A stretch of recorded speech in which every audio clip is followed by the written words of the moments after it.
Setelah pergi meninggalkan Rusia, pejuang Wagner bergegas mengasingkan diri ke Belarusia. Saat mereka datang ke negara tersebut, pejuang Wagner mengaku bertukar pengalaman dengan pasukan Belarusia. Pernyataan tersebut disampaikan oleh Kementerian Pertahanan Belarusia. Pihaknya menyatakan akan memberikan perhatian khusus pada teknik. Selain itu, turut membeberkan metode operasi tempur yang dilakukan oleh Angkatan Bersenjata Republik Belarusia.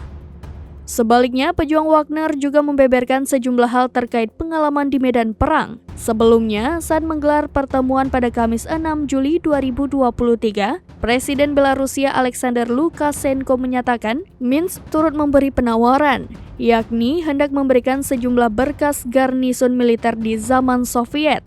Diketahui kelompok tersebut juga diberikan penawaran kawasan di dekat Osipovisi untuk menampung para pejuang Wagner. Lanjut, Alexander menyatakan penempatan pasukan Wagner di Belarusia yang masih berada di Rusia belum diselesaikan. Hal tersebut dikarenakan adanya ketergantungan dari kepemimpinan Federasi Rusia.